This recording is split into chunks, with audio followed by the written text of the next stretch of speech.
Si eres nuevo aquí, no olvides suscribirte a nuestro canal y darle a me gusta. Tu apoyo nos ayuda a compartir más historias increíbles.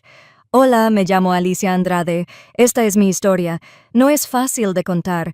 Trata sobre decisiones, errores y el tipo de secretos que pueden destrozar a una familia. Todo comenzó una tranquila noche de viernes, el tipo de noche que es normal hasta que deja de serlo, hasta que sucede algo que lo cambia todo. En ese momento, era madre soltera criando a 2 hijos sola.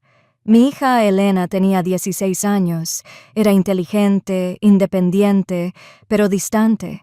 Mi hijo Jonathan tenía 12 años, sentía curiosidad por el mundo, crecía rápido y se hacía preguntas que no siempre estaba lista para responder. Esa noche, pensé que la vida era normal. Pensé que era solo otra noche, cena, televisión, hora de dormir. Pero en realidad fue el comienzo de una tormenta que no vi venir. Esta es una historia sobre la confianza rota, los límites puestos a prueba y las decisiones que nos definen. Trata sobre cómo un secreto, una traición, puede cambiar el curso de la vida de toda una familia. Si alguna vez has cargado con un secreto demasiado pesado para compartir o has vivido una traición que no pudiste olvidar, tal vez lo entiendas. Tal vez veas una parte de ti en mi historia. Pero te advierto que esta no es una historia fácil de escuchar. Es cruda. Es real. Y es una que he cargado durante mucho tiempo. Así que déjame llevarte de vuelta a la noche en que todo cambió. Los 3 estábamos sentados alrededor de la mesa, Elena revisando su teléfono sin parar, Jonathan hurgando en su comida y haciendo preguntas al azar, y yo medio presente, medio ausente. Estaba exhausta, agotada por las exigencias del trabajo, las facturas apiladas en la encimera y el silencio que llenaba la habitación. No hablábamos, no conectábamos, solo existíamos. Y eso dolió más de lo que me permití admitir. Jonathan se quejó de que la pasta estaba demasiado simple. Elena puso los ojos en blanco y murmuró algo en voz baja. En cuestión de segundos, los dos estaban discutiendo como siempre. Suspiré, revisando mi teléfono para bloquear el ruido. Fue entonces cuando lo comprendí. No éramos una familia cenando. Éramos 3 personas sentadas en la misma mesa, pero a kilómetros de distancia. Más tarde esa noche, la tensión no hizo más que aumentar. Jonathan y Elena se pelearon por el sofá mientras veían la televisión. Era ridículo, la verdad. 2 niños discutiendo sobre quién se quedaba con el mejor sitio en un sofá modular. Pero sus voces subieron de tono. Su frustración se desbordó y antes de que me diera cuenta, se estaban empujando como enemigos en lugar de hermanos. Perdí la paciencia. Les dije que pararan, que maduraran. Elena se fue hecha una furia a su habitación. Jonathan estaba enfurruñado en el sofá, con los brazos cruzados y los ojos pegados a la televisión parpadeante. Pero bajo las discusiones podía sentir algo más profundo, algo inquieto en ambos y en mí. Cuando finalmente logré levantar a Jonathan del sofá y llevarlo a su habitación, lo arropé como siempre. Era un ritual que había mantenido desde que era pequeño. Pero esa noche no me gustó la madre fuerte que podía con todo. Me sentí vacía. Mi divorcio me había dejado agotada emocional y económicamente. La soledad en mi vida era ensordecedora. Quería que alguien, para que me viera, para que me quisiera, para que me recordara que no era solo una madre cansada luchando por mantener todo en orden. Pero todo lo que tenía era el silencio de esa noche y el hecho de que las grietas en nuestra familia solo se agrandaban, y no tenía ni idea de lo cerca que estábamos de rompernos por completo. Después de que los niños se fueran a la cama, la casa quedó en silencio, demasiado silencio. Me senté sola a la mesa de la cocina con mi copa de vino a medio terminar, mirando las facturas extendidas frente a mí. La luz, el agua, la tarjeta de crédito, todas exigiendo más de lo que podía dar. El refrigerador zumbaba suavemente. El reloj de la pared marcaba el tiempo, más fuerte de lo que debía. Y por dentro, mis pensamientos daban vueltas. Me dije a mí misma que esta era solo otra noche, otra tarde. como las innumerables que había sobrevivido. Pero la verdad era que no se trataba solo de dinero, se trataba del vacío que llevaba dentro. Yo, invisible, sin amor. Era una mujer que alguna vez soñó con un futuro lleno de alegría, risas y compañía. Y sin embargo, aquí estaba, sola en la mesa, ahogada en responsabilidad y silencio. Me encontré pensando en los años anteriores, cuando estaba casada, cuando aún creía en el para siempre. Mi exmarido Carlos no era un hombre terrible, al menos no al principio. Era encantador, trabajador y, por un tiempo, me hizo sentir que yo importaba. Pero con el tiempo, el amor se desvaneció, la distancia creció y luego llegó la traición. Nunca les conté a los niños toda la historia. No podía. Pero Carlos me había sido infiel, más de una vez. Y cuando finalmente tuve el coraje de irme, me prometí a mí misma que nunca más dejaría que alguien me rompiera así. Pero las promesas son más fáciles de hacer que de cumplir, y las heridas, por muy viejas que sean, vuelven a sangrar cuando menos te lo esperas. Justo cuando estaba a punto de limpiar la cocina, vibró mi teléfono. La pantalla se iluminó con un nombre que no había visto en meses. David. David era complicado. No era mi marido. Y aunque me dije a mí misma que había terminado con él para siempre, ver su nombre en mi teléfono esa noche me aceleró el corazón. Dudé, mirando la pantalla brillante, entre ignorarla y responder, pero curiosidad o tal vez debilidad. «Hola», susurré, con la voz apenas firme. «Alicia», dijo. Su voz era baja, familiar, demasiado familiar. Simplemente no podía dejar de pensar en ti. Debería haber colgado, pero no lo hice.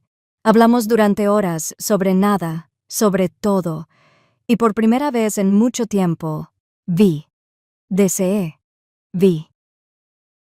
Cuando finalmente colgué, la culpa se apoderó de mí como un peso. ¿Qué estaba haciendo?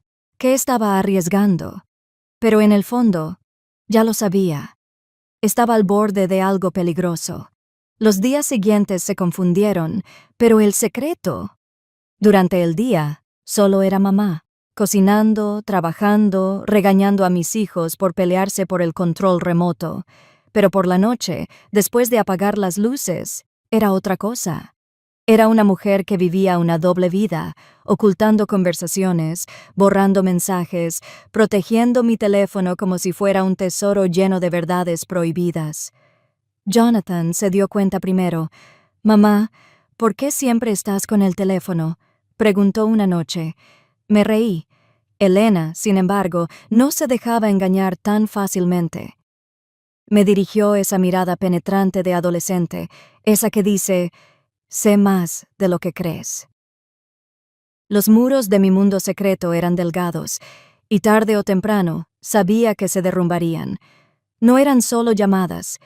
David quería verme. Me rogó, me convenció y finalmente cedí. Les dije a los niños que tenía trabajo extra. Les dejé dinero para la pizza y les prometí que llegaría tarde a casa. Y entonces lo vi. En el momento en que nuestras miradas se cruzaron, todos los límites que había intentado construir se derrumbaron. Fue como si el oxígeno volviera a mis pulmones después de años de asfixia. Fue peligroso, imprudente, incorrecto, y aún así no pude. Cuando finalmente conduje a casa esa noche, el peso de lo que había hecho me oprimía. Los niños dormían, la casa estaba a oscuras, pero el silencio ya no era solitario, era acusador. Y en ese silencio me di cuenta de algo que me heló la sangre. No era mejor que Carlos. La traición que una vez desprecié, ahora la llevaba dentro de mi corazón. En las semanas siguientes, mi vida se convirtió en un equilibrio para el que no estaba preparada. De día, era la madre, preparando el desayuno, llevando a los niños a la escuela, gestionando las facturas y manteniendo la casa en orden. De noche, era otra persona por completo, haciendo llamadas a escondidas, borrando mensajes de texto e inventando excusas para llegar a casa más tarde de lo habitual. Me decía a mí misma que tenía el control, que nadie sospechaba nada, pero en el fondo, yo sabía que no era así. Jonathan se volvió más pegajoso, siguiéndome por toda la casa, haciéndome preguntas interminables. ¿A dónde vas, mamá? ¿Por qué le sonríes así al teléfono? ¿Quién te hace reír? Elena, en cambio, se retraía aún más. Pasaba horas en su habitación, con los auriculares puestos, su mirada dura cada vez que se encontraba con la mía. No decía mucho, pero su silencio lo decía todo. El ambiente en la casa estaba cambiando. Mis decisiones creaban ondas, ondas que pronto se convertirían en olas. Un viernes por la noche, les prometí a los niños que cenaríamos juntos, sin teléfonos, sin distracciones, solo los tres, como antes. Pero entonces llamó David. Quería vernos, solo una hora, solo para hablar. Me dije a mí misma que solo estaría fuera un ratito, que los niños estarían bien, que me merecía este pequeño trocito de felicidad, pero una hora se convirtió en 3. Para cuando llegué a casa, la mesa de la cocina estaba vacía. Había platos fríos de comida intactos. Elena esperaba en la sala, con los brazos cruzados y los ojos encendidos de ira. «Lo olvidaste», dijo secamente, con una voz más cortante que cualquier grito. Jonathan apareció del pasillo, pálido y con la voz temblorosa. «¿Estabas con alguien, mamá?» Se me encogió el estómago. Abrí la boca, buscando palabras, excusas, cualquier cosa, pero no me salió nada. Esa noche no dormí. A la mañana siguiente, Elena no se contuvo. «Sé que estás saliendo con alguien», dijo con un tono frío. «Crees que no nos damos cuenta, pero no somos tontos». Intenté negarlo para explicarlo, pero la verdad estaba escrita en mi rostro. Los ojos de Jonathan se llenaron de lágrimas, los de Elena, de furia. «Eres como papá», espetó. Y esas palabras me golpearon como una daga, porque tenía razón. La misma traición que había roto a nuestra familia una vez. Yo la repetía. Pasaron los días, pero el daño ya estaba hecho. Elena dejó de hablarme por completo. Me evitaba su casa, pasando más tiempo con sus amigos que bajo mi techo. Jonathan se quedó callado, sus preguntas fueron reemplazadas por silencio. No me miraba, no se reía de mis chistes, no me dejaba arroparlo como siempre lo hacía. La casa que una vez fue solitaria ahora es hostil. Cada rincón susurraba culpa. Cada silencio gritaba vergüenza. Y, sin embargo, seguía sin poder decidirme a terminar con David, porque en esos momentos con él, yo estaba viva, deseada, vista. ¿Pero a qué precio?